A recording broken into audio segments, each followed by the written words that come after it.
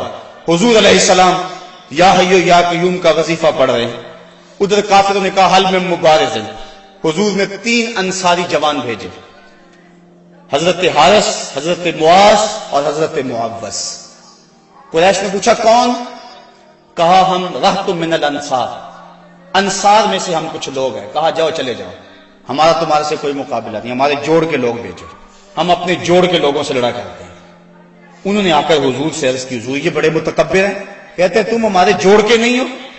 حضور علیہ السلام نے فرمایا قم یا عبیدہ، قم یا حمزہ، قم یا علی۔ عبیدہ تم اٹھو، حمزہ تم اٹھو، علی تم اٹھو۔ کہا جاؤ تم جوڑ کے ہو، بلکہ ان کو توڑ کے آؤ۔ حضرت علی، حضرت حمزہ اور حضرت عبیدہ تینوں گئے۔ انہوں نے پوچھا کون؟ چونکہ انہوں نے زریں پہنی ہوئی تھی، اپنے نام بتائے۔ انہوں نے کہا اکفاؤن کرامن، ہاں اب ہمارے جوڑ کے آ گئے۔ پھر حضرت علی المرتضیٰ جھپٹے اور ایک بار میں اپنے دشمن کا کام تمام کر دیا۔ شیبہ، عتبہ اور ولید یہ تینوں مقابلے میں آئے تھے۔ حضرت حمزہ نے بھی چند لمحوں کے اندر جو ہے ان کا کام تمام کر دیا۔ حضرت عبیدہ بوڑھے تھے، ان کی پنڈلی کٹ گئی اور پنڈلی سے جو ہے وہ گودا باہر آ رہا تھا، اور حضرت حمزہ اور حضرت علی آگے بڑھے اور ان کی مدد کی اور ان کے دشمن اور مقابل کو قتل کیا۔ حضرت عبیدہ کی آنکھیں کچھ ڈھونڈ رہی ہیں، پھر اچانک حضور نظر آئے تو وہاں گھسیٹ کے آپ کو حضور کی طرف کرنے لگے۔ آقا کریم نے دیکھا تو جلدی جلدی آئے۔ حضرت عبیدہ نے اپنا سر حضور کے قدموں پہ رکھ دیا اور کیا کہا؟ کہا حضور کیا میں شہید نہیں ہوں؟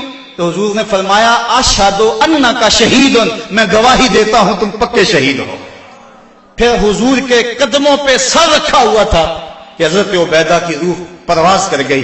گر وقت اجل سر تیری چوکھٹ پہ دھرا ہو، جتنی ہو قضا ایک ہی سجدے میں ادا ہو، مزہ سردار مرندہ انج آؤندہ، میت یار دے بوئے تے پئی ہو دے۔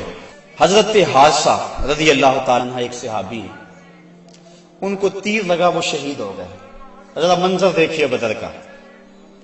ان کی ماں کو پتا چلا میرا بیٹا شہید ہو گیا، وہ حضور کی خدمت میں حاضر ہو گئے اور عرض کرنے لگی حضور مجھے بتائیں کہ میرا بیٹا جنت میں گیا یا نہیں گیا، اگر وہ جنتی ہے تو پھر میں صبر کروں گی، نہیں تو میں بین کروں گی، واہ ویلا کروں گی۔ حضور علیہ السلام نے جو جواب دیا سنیے کیا خوبصورت جواب تھا۔ حضور نے فرمایا آوا حبلت یا امہ حارثہ، حارثہ کی امی تجھے کیا ہو گیا ہے؟ جنت ایک نہیں ہے، جنت اللہ نے کئی بنائی ہیں، اور انا ابنا کا اصحاب الفردوس الاعلی، اور تیرا بیٹا حارثہ جنت کے سب سے اونچے درجے فردوس میں ہے۔ تو جب اس نے یہ بات سنی نا تو وہ خوشی سے جھومنے لگی، اس نے کہا بخ بخ لکا یا حارثہ، حارثہ واہ واہ مبارک ہو تجھے، تو جنت کا راہی بن گیا ہے۔ اللہ اکبر۔ اب حضور علیہ السلام اسی چھپر میں بیٹھے ہیں۔ حضرت علی المرتضیٰ فرماتے ہیں میں جنگ کرتا اور کئی کافروں کو جہنم رسید کرتا، پھر مجھے شوق ہوتا میں حضور کے پاس جاتا اور میں دیکھتا حضور سجدے میں سر رکھا ہوا ہے اور کہتے ہیں یا حیو یا قیوم، یا حیو یا قیوم، یہ لفظ حضور کی زبان پہ۔ میں 3 مرتبہ گیا اور تینوں مرتبہ جو ہے وہ حضور کی زبان پہ یہی لفظ تھے اور سر سجدے میں تھا۔ اس کے بعد پھر گمسان کا رنگ پڑا اور کافروں نے یک بارگی حملہ کر دیا۔ حضرت علی المرتضیٰ سے روایت ہے، فرماتے ہیں جب سب نے یک بارگی حملہ کیا نا تو ہم نے کیا دیکھا کہ حضور بھی اٹھ کے آ گئے۔ اللہ اکبر۔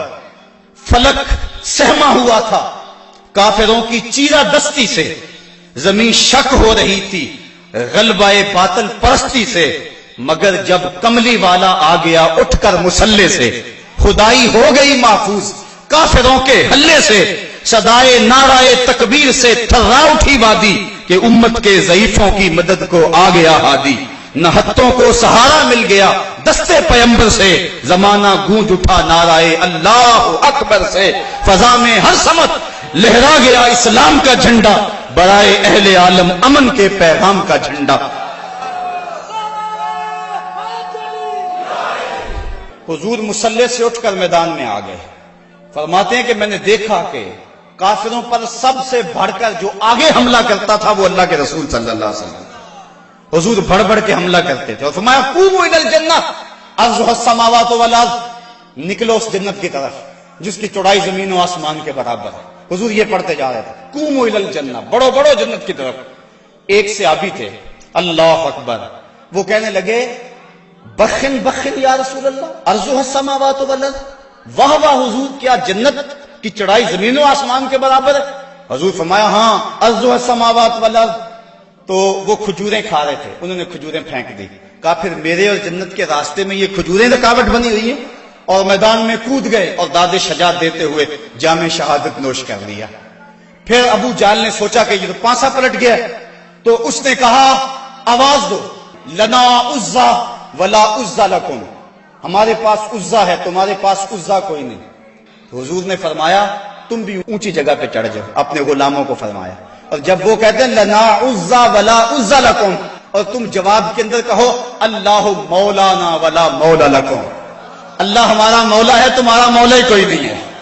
فرمایا یہ آواز دو، اب یہ آواز دی جا رہی، کیسا منظر ہے بدر کا، اللہ اکبر، حق اور باطل ٹکرا رہے ہیں۔ اللہ نے بھی اس دن کو یوم فرقان کہہ کے پکارا، حق اور باطل ٹکرا رہے ہیں۔ حضرت عبد الرحمن بن عوف رضی اللہ تعالیٰ عنہ فرماتے ہیں، عشرہ مبشرہ میں سے فرماتے ہیں میں کھڑا تھا کہ دو لڑکے آ گئے، نو عمر، کہنے لگے چچا ابو جہل کو جانتے ہیں؟ میں نے کہا بیٹا تم نے کیا کرنا ہے؟ کہنے لگے ہم نے قسم کھائی ہے یا مر جائیں گے یا ماریں گے، کیونکہ سنا ہے وہ حضور کو گالیاں دیتا ہے۔ میں نے کہا اس کے گرد تو بہت بڑا دستہ ہے ایک فوج کا۔ وہ کہنے لگے یہ دستہ اسرائیل کا راستہ نہیں روک سکتا۔ کہتے میں نے اشارہ کیا وہ ابو جہل ہے۔ کہتے ابھی میری انگلی اٹھی تھی، میں نے دیکھا شہبازوں کی طرح جھپٹ کے وہ ابو جہل کے اوپر ٹوٹ پڑے۔ لڑتے لڑتے ایک کا بازو کٹ گیا، لیکن اس کا چمڑا جو تھا وہ اڑا رہا، جس کی وجہ سے لڑتے لڑتے رکاوٹ ہوتی تھی۔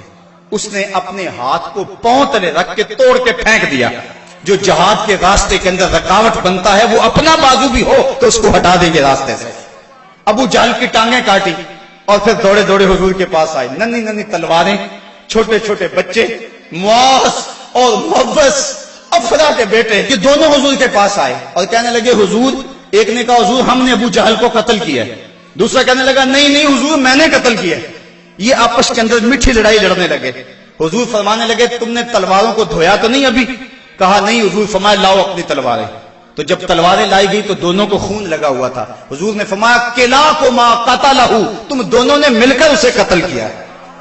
تو یہ غزوہ جاری تھا اور کافر کٹ کٹ کے گر رہے تھے اور اللہ تعالیٰ نے اسلام کو فتح دی۔ 70 کافر مارے گئے، 70 کافر موقع پہ قتل ہو گئے، 70 افراد کو گرفتار کر لیا گیا، باقی دم دبا کے بھاگ گئے۔ اور سخت سراسیمگی کا عالم تھا، نعرے تکبیر کے لگ رہے ہیں، صحابہ حضور کو دیکھتے ہیں اور میدان جنگ کے اندر کود پڑتے ہیں۔ آواز آتی ہے اقدم ہیزوم، ہیزوم آگے بڑھو۔ صحابہ نے عرض کی حضور یہ ہیزوم کون ہے؟ اور آواز دینے والا بھی نظر نہیں آتا۔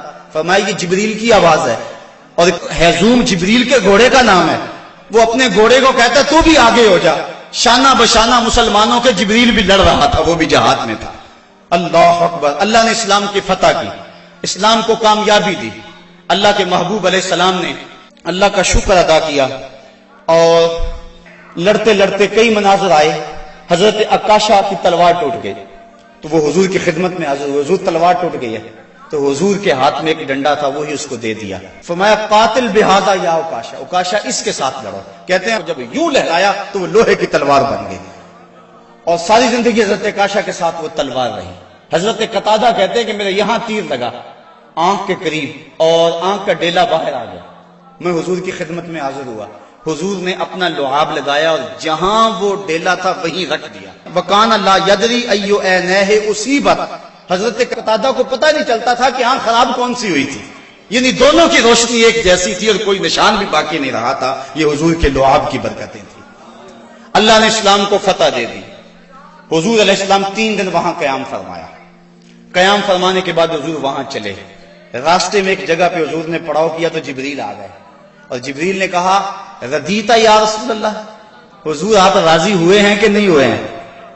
حضور نے فرمایا میں راضی ہو گیا ہوں۔ کہا مجھے اللہ نے کہا ہے کہ میرے محبوب سے پوچھ کر آنا ہے، اگر اجازت دے تو آنا ہے، تو میں اجازت چاہتا ہوں۔ حضور فرمایا چلے جاؤ۔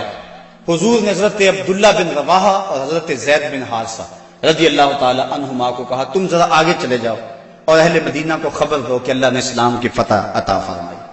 یہ آگے آگے چلے گئے، حضرت عبداللہ بن رواحہ اور حضرت زید بن حارثہ، اور جا کے لوگوں کو کہا لوگوں مجدہ باد، مبارک ہو، ابو جہل قتل ہو گیا، امیہ قتل ہو گیا، ولید قتل ہو گیا، عتبہ قتل ہو گیا، شیبہ قتل ہو گیا، ابو البختری قتل کر دیا گیا، ان کے بڑے بڑے سردار قتل کر دیے گئے، اللہ نے اسلام کو فتح دے دی۔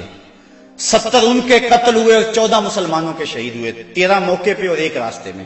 اب منافق تو کہہ رہے تھے اتنی بڑی قوم سے ٹکرانا یہ ان کے بس کی بات ہی نہیں ہے، ان کے پاس تو کھجوروں کے ڈنڈے تھے، تلواریں بھی کن تھی، یہ کیسے لڑے ہوں گے؟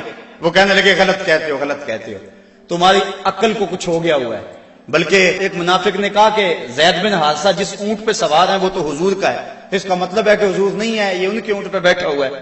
حضرت اسامہ بن زید کہتے ہیں کافروں نے اتنا پراپیگنڈا کیا منافقوں نے کہ مجھے بھی شک ہو گیا۔ میں نے اپنے باپ سے پوچھا کہ ابا جی واقعی مسلمانوں کو پتہ ہوئی ہے؟ تو میرے باپ نے کہا بیٹا کیا کہتے ہو، اللہ نے اسلام کے جھنڈے گاڑ دیے ہیں۔ اللہ اکبر۔ حضرت عاصم بن عدی کہتے ہیں میں نے حضرت عبداللہ ابن رواحہ کو ایک طرف کیا، میں نے کہا احقن ما تقول یا ابن رواحہ، اے رواحہ کے بیٹے جو تم کہتے ہو حق کہتے ہو؟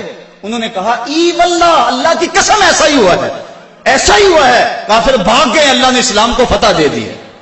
کہتے ہیں کہ جب انہوں نے یہ گواہیاں دی تو جو بچے تھے نا مدینے میں وہ باہر گلیوں میں نکل آئے اور اونچی اونچی آواز کیا لگاتے تھے؟ وہ کہتے تھے قتل ابو جہل الفاسق، وہ فاسق ابو جہل قتل کر دیا گیا، قتل کر دیا گیا۔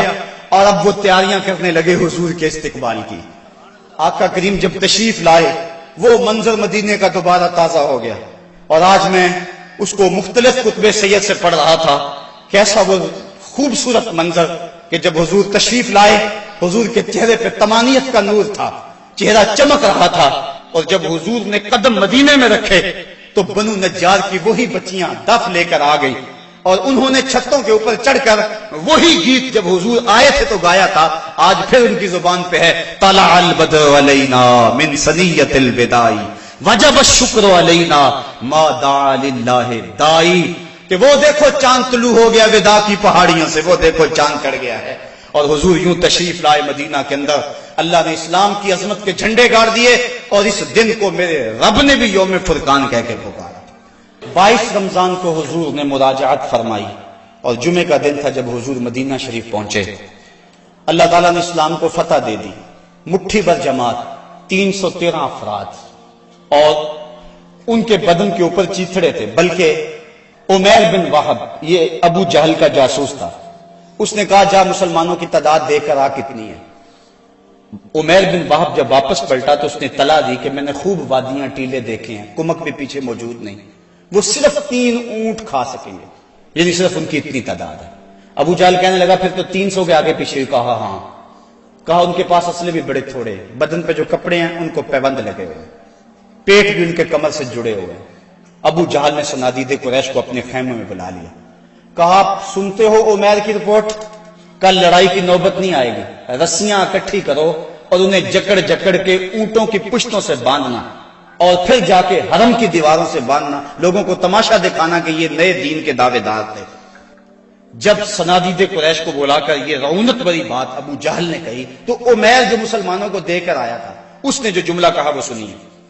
اس نے کہا وَلَٰكِنْ رَأَيْتُ يَا مَعْشَرَ قُرَيْشٍ الْبَلَايَا تَحْمِلُ الْمَنَايَا، اے قریش کے سردارو تکبر میں نہ آؤ، میں نے اپنی ان آنکھوں سے دیکھا ہے کہ یثرب کی اونٹنیاں اپنی پشتوں پہ نری موتیں اٹھا کے لے آئی، اور تم کہتے ہو رسیاں اکٹھی کرو، میرا مشورہ مانگتے ہو تو رات کی تاریکی میں بھاگ سکتے ہو تو بھاگ جاؤ، اس قوم سے لڑنا تمہارے بس کا روگ نہیں ہے جو مرنے کے لیے آئی ہے، اور میں نے زخمی سانپوں کی طرح انہیں پیچ و تاب کھاتے ہوئے دیکھا ہے، واللہ کل ان میں سے کوئی مرے گا نہیں جب تک تم میں سے ایک ایک کو لڑ نہیں جاتا، اور اگر اتنے لوگ تمہارے مر جائیں تو پھر افسوس ہے تمہارے جینے پر۔ تم کہتے ہو رسیاں اکٹھی کرو، میرا مشورہ مانو، تو رات کی تاریکی میں بھاگ جاؤ، اس قوم سے لڑنا تمہارے بس کا روگ نہیں۔ پھر اگلے دن میرے رب نے بھی اس دن کو یوم فرقان کہہ کے پکارا۔ ہم جب 313 تھے تو جبر کے خلاف یوں کھڑے ہوئے اور ظلم کا سر بھی توڑا اور فخر بھی توڑا۔ آج دنیا کے اوپر 1,40,00,000,000 انسان درماندہ، خستہ اور بدحال ہیں۔ صاحبو، اس بات میں تو واقعی معقولیت ہے کہ جب تم کمزور ہو تو طاقتور سے ٹکر نہ لو، لیکن اگر تم کمزور بھی ہو لیکن درندہ تمہارے گھر میں گھس آئے اور تمہارے بچوں کی ہڈیاں توڑنے لگے اور تمہارے گھر کے افراد کا خون پینے لگے اور پھر بھی تم کہو کہ ہم مقابلہ نہیں کر سکتے ہیں، تو یہ کیسی بے ڈھنگی بات ہے۔ اب بھی بلا کو جینے کا جواز باقی رہ گیا ہے۔ زندگی اتنی بھی غنیمت نہیں کہ اس کے لیے عہد کم ظرف کی ہر بات گوارا کر لی جائے۔ صاحبو، زندگی کے یہ حسی لمحے اہل بدر کی زندگیوں سے روشنی لے کر منور کیے جا سکتے ہیں۔ آج پوری دنیا کے اوپر 1,40,00,000,000 انسان کبھی خانمہ برباد نہ ہوتے اگر انہیں بدر والوں کا جذبہ نصیب ہو گیا ہوتا۔ ہمارے پاس آلات حرب و ضرب نہ بھی ہوں، لیکن مسلمان جب ظلم کے مقابلے میں کھڑے ہوتے ہیں تو بڑی بڑی قوتیں دم توڑ جاتی ہیں، ان کا مقابلہ نہیں کر سکتی ہیں۔ آج ہماری بدبختی اور ہماری رسوائی کا ساما اس لیے پیدا ہوا تو جذبہ بدر ہمارے پاس نہیں ہے۔ فضائے بدر پیدا کر، فرشتے تیری نصرت کو اتر سکتے ہیں گردوں سے قطار اندر، کتار اب بھی